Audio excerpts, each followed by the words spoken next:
Well, hey, everybody, welcome to the Seeing Ability podcast, where we're having a conversation around the world of people with disabilities.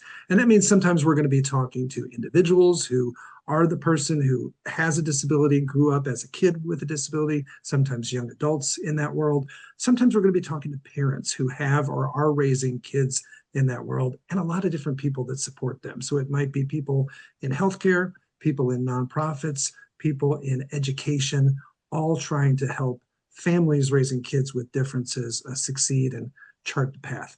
First of all, I know you have a lot of choices when it comes to your really valuable time. So thanks for tuning into the podcast today. We're a bit of a best kept secret. And at the end, if you enjoyed today's episode, we're going to ask you to follow us, rate and review the podcast, and help us get this episode out to other people. First of all, I've got Kelvin and Jerry with us. Guys, welcome to the podcast. Thank you for inviting us. As I always say, it's so good to see you, even though I can't see you. It's another beautiful day in the neighborhood. I love it. Thank you, Kelvin. Well, and some of our listeners will remember you, Kelvin, from episode 59. Today, we brought your dad, who he's claimed earlier before we got on air, claims partial responsibility for you being here. We're super excited later. This is one of our nonprofit spotlight episodes. So, later in the episode, to get to talking about your nonprofit and all the great work that you guys are doing. But as my listeners know, we like to just get to know people on the show first as individuals because we're all just people and we all have challenges, even people, quote, typically abled. We want to get to know you guys. So we're going to go with the fast four. These are four questions brought to us by my friends at Reliable Tech Help. So remember, for your tech needs, reach out to them. They're 502 797 7399. Number one is a fun topic. We'll start with you, Jerry. What's your favorite food? A Chinese. Kelvin? Mine's Indian. There you go. I'm getting hungry listening to you guys. Number two, we'll stay with you, Kelvin. If we looked at a playlist, what kind of music do you like?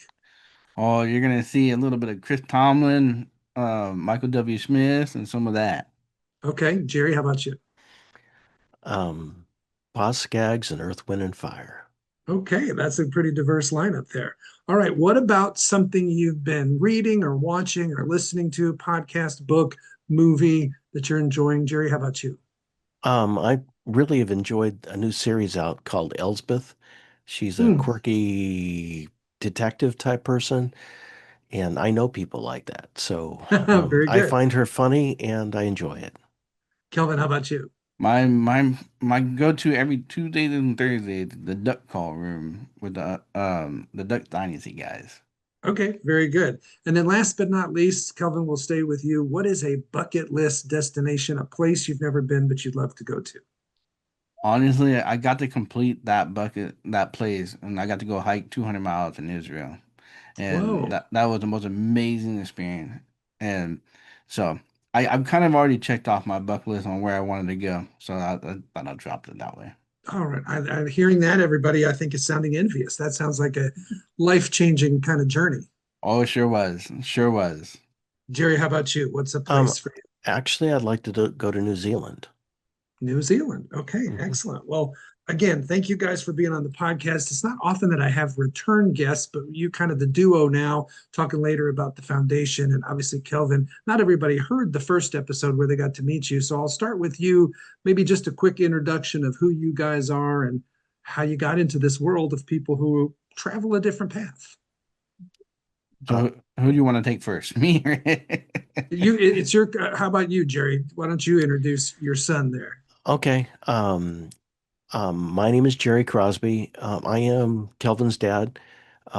Kelvin is both hearing impaired or would be considered deaf, and he is definitely blind. This has been an evolution, and it's been quite a journey. He's now 37 years old, and I think we have a unique perspective on this. I'll give Kelvin an opportunity to introduce himself. I mean, when my dad and mom decided to take me into this world, they didn't have any idea that I was gonna be what I am. And it took him about, you say, a year and a half to learn that I had no hearing. And they put hearing aids on me. And literally, by the time I was 13, my vision went. And I'll never forget the day screaming at my dad, saying, "Dad, Dad, Dad, Dad, I can't see, I can't see." Because Mm, the game that we were playing soccer. And then that night, and the lights went on in the field. and I couldn't see anything. And that at that point, my vision loss had deteriorated so bad at night that I was like, I couldn't see anything. And he comes to my rescue, takes me off the field, takes me home. 3 months later, we find out that I had Usher syndrome type 2. And the journey, it truly was a journey for both of us. I mean, we went through this unknown what this all looks like. And for me, as an individual, I had no idea what deaf blindness was Hmm. and what that would mean until later.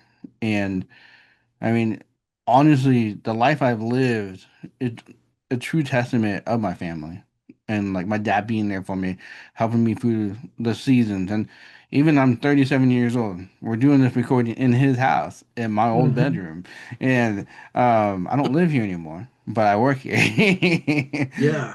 But it's truly the testament of a family and how the support that I've had from my dad and my mom and them being there for me through the seasons and ups and downs. And so, Yeah, absolutely. So if people are listening to this and they've got young kids and they're facing a variety of different diagnoses, sometimes it's pretty easy to get caught up on the obstacles and the mhm. challenges. As that person, Kelvin, what advice would you give to parents to be able to be their best selves to help their kids develop, even though they're kind of got a gut punch, they kind of got that whammy of that diagnosis? Let them hurt themselves. Let Mm, them get in trouble. Let them experience life because honestly, I mean, I wouldn't be where I am today unless my parents put me out there. They put me on the baseball field. They put me on the soccer field. They put me. They allowed me to drive. They allowed me to do all the things that anybody else would do, right? And now that I can't see and do those things, it truly has given me a way now with my life, a way where I can truly take those life lessons and take them in a way in those experiences and apply it to my today's life and be able to really develop and create and really do things in life that I would never been able to do if I didn't take those risks. I didn't take those mistakes. I didn't ge- if I didn't get hurt in certain situations. bet- I mean, all over the place. It those life lessons you can't learn that in a book, right. and those life experiences really make the difference. And what would you say as far as I think sometimes it's easy for people to inadvertently almost place perceived limits on their kids and what they'll be Hmm. capable of and what's possible for them. Tell for those who've never met you, obviously maybe they didn't listen to the first episode. If we were to look at your bio, what are some of the things you're up to today as a 37-year-old adult? And what would have happened if people thought you couldn't do stuff and maybe set limitations on you? Yeah, I mean, one thing that people, if you look at my bio, you're gonna see that first, I'm a wife. I'm not a wife. I'm a husband, and I've been married to an awesome woman. And then you're also gonna realize that my wife hasn't held me back either. And in that bio, you're gonna see that because she didn't hold me back, I've been able to develop a product called the See Me cane. A lighted blind cane that allows you to see it from 100 yards away. And that product, hopefully, in a couple months, will be ready for market and for its prime time. And I'm just super excited about it. But also, people are gonna know me, and this is what most people know me as, the deaf blind potter. And me making pottery and telling my story, helping people go through their life struggles and dealing with that pain and that difficulty so that they as individuals can live beyond their challenges through me living beyond my own. And right now we're going for a whole series of like health challenges because I mean that's one of the things for me is I I went deaf blind and I said I'm not going to deal with my health though. I'm just going to let it go.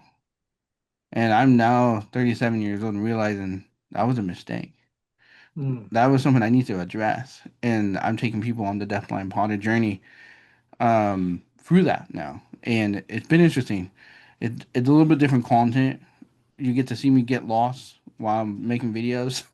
Yeah.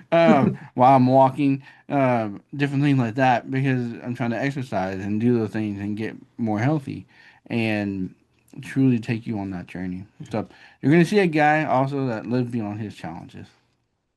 So, Jerry, a lot of parents, if you're having a kid who's got hearing challenges and vision challenges combined, and I know there were probably evolving diagnosis and challenges over the years, a lot of parents would have stepped in and maybe been on that overprotecting side. Tell us a little bit about what it was like for you guys to realize you had to be different, how you and your wife adjusted to that, and what was your philosophy?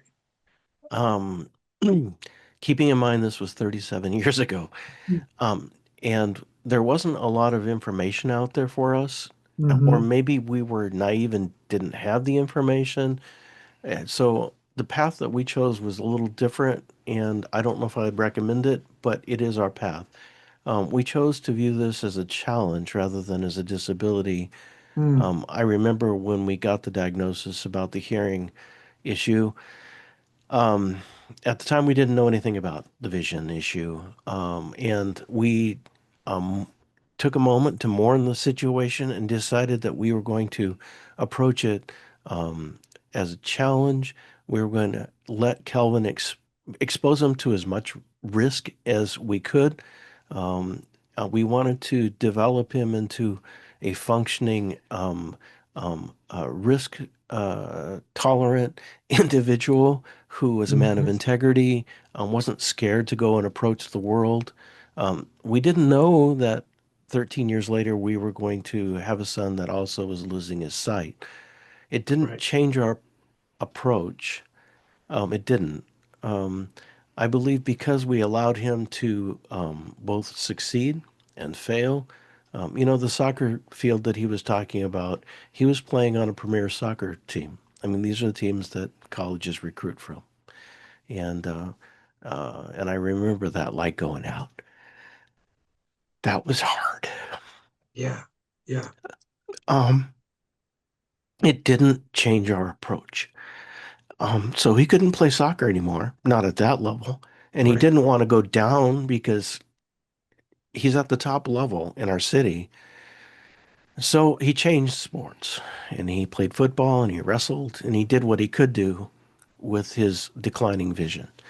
Mm. Once again, allowing him to accept challenges, overcome adversity. Um, it's really important that we not protect our kids to the point where they don't experience failure. They need to experience failure, they need to overcome failure, and they need to be conquerors. That develops them into solid adults. Well, thank you so much for sharing. And even though it was years ago, we can all sense the raw emotion. And many of our listeners, myself included, we've had those experiences where we're right there with you. And we know that emotional choking point that is somewhere along the journey. And for many parents, not a one-time thing, right? Like you, in your case, you've had ups and downs. It's truly been the roller coaster. But that perspective, boy, of like not seeing it as a death, not seeing it as a dead end, but seeing it as No, a different set of challenges, how beneficial. And obviously, Kelvin, I think, can attest to like that's partially why he is who he is. Yep. yeah, And I think there's probably a lot of people that if you said a young person has hearing issues and vision issues, a natural question would be like, what's going to happen when they grow up? Will they ever be able to meet anybody? Will they get married?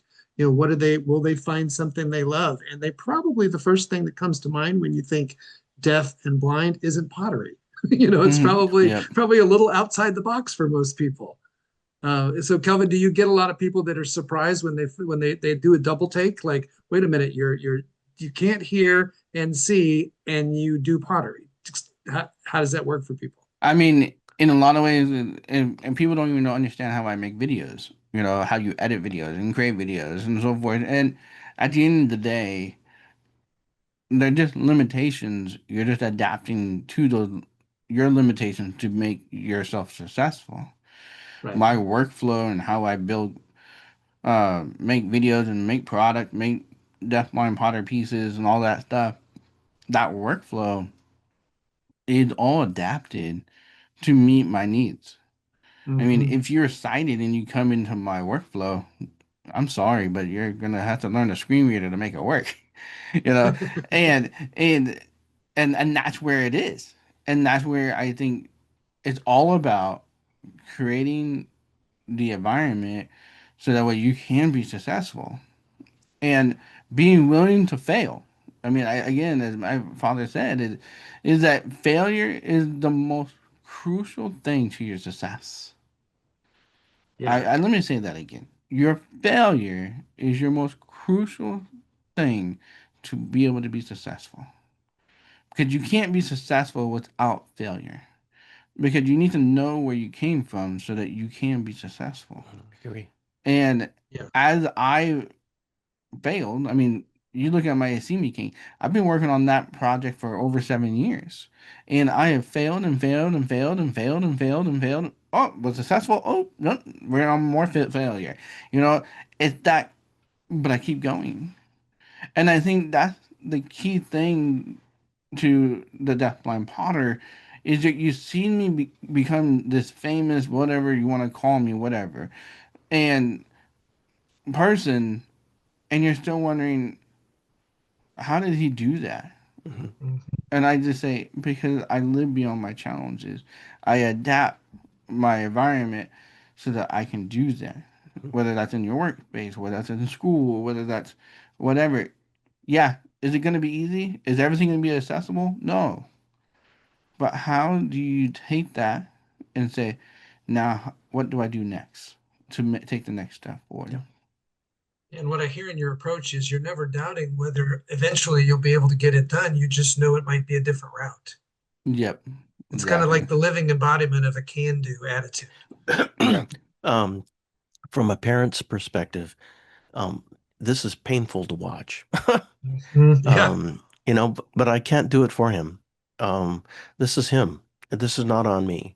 On occasion, we come in and help out a little bit, Yeah. but this has got to be on him.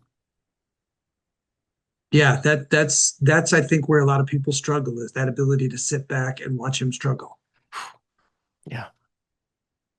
What advice would you have for parents who I talked to a lot of parents, especially when I was writing my book. I did over 100 interviews, and a lot of people are self-confessed helicopter parents that want to Mhm. step in, want to do things. They see their kids struggling so much, they want to help them. How do they control that natural instinct to be more on the end of what you're saying is like let them experience through the ups and downs, the learning of falling and getting back up. Um, this requires some self-discipline. Um, we're the adults. Uh, we have to let them struggle through this stuff. We have to. They need to do this. Um, we can't protect them from everything. In fact, we shouldn't. Right. Um, I mean, we had broken ankles, broken wrists. Yeah. We had head con well, not, we had traumatic brain injury, but not with Kelvin, with his brother. But he did fly full in the air and hit into a goalpost. So, I mean, we've had a lot of stuff. Yeah. But you need to allow them to live life as much as they can and overcome. Yeah. Well, and I think you hit on something earlier that it's easy to gloss by, but it's a huge point, is you weren't necessarily thinking about today or tomorrow. You're thinking about him as an adult and what you wanted to see him as a functioning adult. And you knew in order to get there, the best thing you could do today, he's 6, he's 7, he's 9, he's 12, is let him learn through failure Yes. and through risk, because you were thinking about the 21-year-old Kelvin, not the 8-year-old Kelvin. We were, and there were a lot of painful times. Kelvin was a very angry young man at times, rightly so. Um, and honestly, I only now as an adult, Kelvin's able to express some of the anger, um, um, and I had no idea. We were doing the best we could with what we knew, and we were trying the best we could. Um, there's not pattern. I mean, you know, sometimes you just do the best you can. Yeah, I think we're all doing the best we can. Well, I want to switch a little bit to talk about your nonprofit, but first we're going to take just a really short break. Okay. When you have a kid who is different, all your ducks need to be in a row, especially your money. Cam Howell with Primerica knows the joys and challenges as he and his wife raise their medically fragile son, Brooks. Cam brings over 14 years of experience to help his clients be protected, have a plan for the future, reduce debt, and connect to resources. Get your financial house in order so that you can enjoy every moment with your child. Reach out today at 502 803 5075. And now back to the show. So this is one of our nonprofit spotlight episodes. So tell Mhm. us a little bit about, I guess, Jerry or Kelvin, either one, kind of the origin. Tell us about the name of your foundation and kind of the origin. How did it get or your nonprofit, how did it all get started?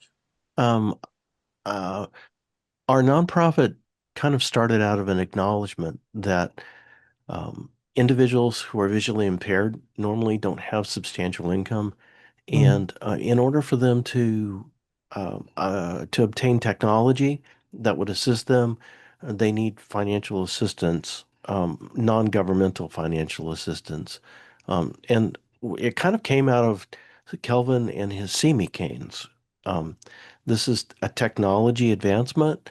There's a real demand for it, but they're not cheap, and it was beyond their budgets. Um, there are other technologies that are needed too. So, Living Beyond the Label Foundation was founded. It's a 501(c)(3). mhm. It's in its infantile stages right now, but the it has three kind of little stool legs to the stool. Yep. That's how describe it. So number one is um, we are trying to raise funds to provide individuals funding, so small grants, so that they can obtain technology, including the CME cane. Um, uh, Number two is we would like to provide grants to organizations that are developing technology for the visually impaired. And Mm, we are specifically interested in navigation technology. Um, and the third part of the stool is that we would like to provide funds for any organizations that are helping the visually impaired become employable. And those are kind of our goals. We are infantile. Um, we're just getting started. And not only do we need financial support, frankly, we would like to get some CME canes into some people's hands. Um, but mm. um, but number two is we need professional support. So if anybody has a desire to help or sees our mission, goes to our website at livingbeyondthelabel.org. That's, No, that's the wrong I'm website. sorry, Living on the Label Foundation. livingbeyondthelabelfoundation.org. That's true. Because you'll Um, go to my company, Living yeah, on the let's not Label. do that. Living Beyond The the Label living beyond the label foundation, Foundation, all one yeah, word .org. .org. Yeah. Um, that will kind of explain what I've already said. Um, you know, this kind of grew out of we were at a couple of conferences for the blind, and Hmm. we realized that blind individuals were getting hit by cars. That was originally what started this whole thing. Um, and that was what kind of evolved into the See Me cane. Um, it's kind of a dirty little secret that nobody talks about. Yeah. That was the impetus for us to start the nonprofit. Mhm. So the See Me cane again, and I know we talked about this with Kelvin in episode 59, assuming everybody listens to every episode. Um, Tell us again, it's a cane that's lighted, right? That has a Hmm. light, so you can see it from about how far away? About 100 yards away. Okay. So versus a typical cane that somebody uses that doesn't have any light, it just makes the visibility and the awareness so Yes. much more. And the goal is to cut Hmm. down on those types of accidents and safety. Exactly. Exactly. Wow. And I know for people that didn't listen to the first episode, how long ago did that idea come about? I mean, that came about 2000. I started working on it in 2018. I started then testing the market and doing my market testing in 2019. Um, but it was interesting because as I started doing that, I started realizing the story just kept coming, and I realized I had something that if I didn't do something about it, then we're gonna continue to see these numbers. Yeah. And I mean, they're getting bigger and bigger because we keep going. We have more electric cars. You can't hear them for anything, and Right. so I mean, we say electric cars are good, not for blind people though, and Ah, and they're our worst enemy, you know, because you can't hear them coming. I mean, I probably about once a month. And because I'm deaf or hard of hearing, there's not a good chance for me to figure that one out. Mhm. Um, mm, and so that's where, as I started really developing this idea, I mean, it's taking me where that was 2018, so a little over 7 years yeah. to get where we are today. We're not quite to market yet, but we will be there by the end of this year. Sure. Um, because everything's starting to line up, everything's starting to get fixed, everything's starting to get really able to be scaled, Yep. and It's a so it's a defensive walking tool. Yeah. And from the nonprofit standpoint, the second leg that I talked about was helping companies that are innovating for the blind and visually impaired.